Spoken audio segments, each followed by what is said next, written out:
50% dari pasangan usia subur di Indonesia menderita Koknea sendiri infertilitas. adalah organ pendengaran yang berfungsi. TKR atau total knee replacement. Semoga bermanfaat.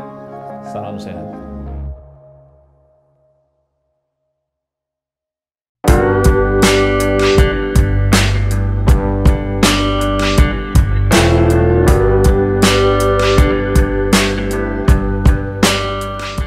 Halo sahabat Premier, saya Dr. Sukono Joyoatmojo.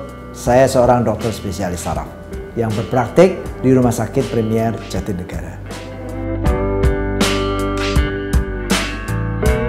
Program yang kita buat setelah seseorang menderita penyakit stroke ada dua. Pertama adalah program rehabilitasi medik. Jelas pada pasien stroke terjadi suatu gejala sisa atau kelemahan dari bagian tubuhnya. Nah, ini harus dikembalikan dengan latihan yang dinamakan rehabilitasi medik.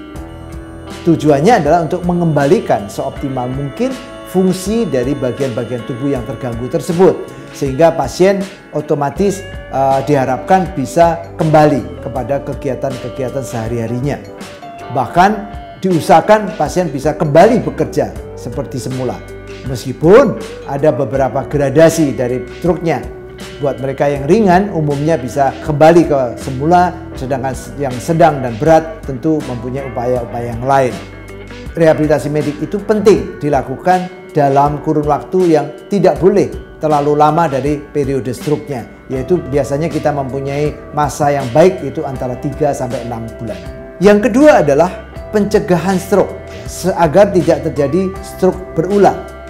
Pencegahan ini tentu ditujukan kepada faktor-faktor risiko seseorang untuk mendapatkan stroke.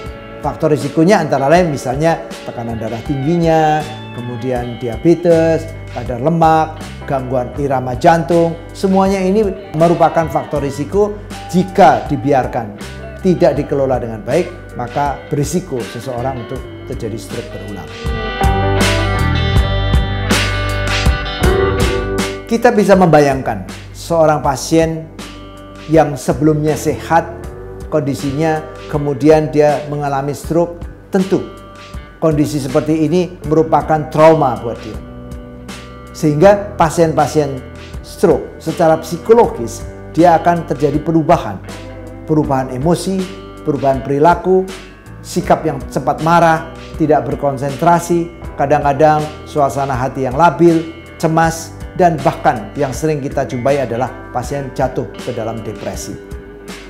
Namun ada hal-hal yang bukan hanya psikologis, tetapi psikologis merupakan gambaran dari gangguan yang ada di otak yang kita namakan pseudobulbar.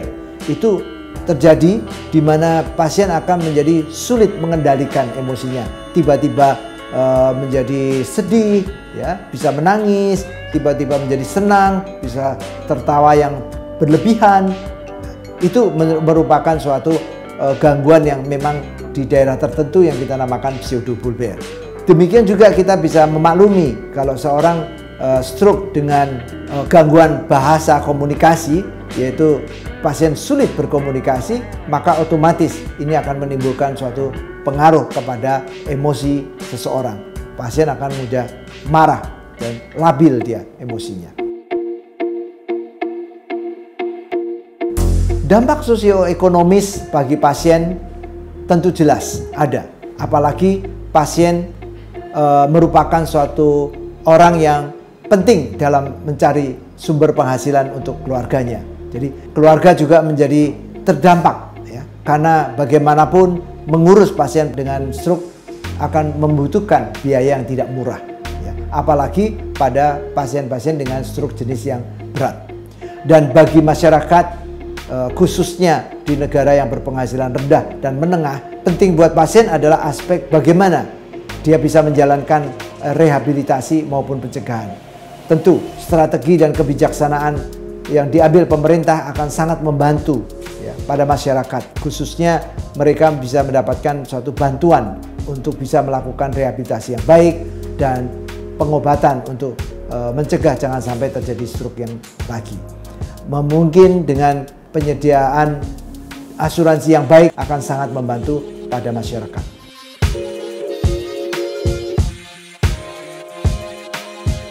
Ini adalah informasi yang bisa saya sampaikan untuk sahabat-sahabat Premier.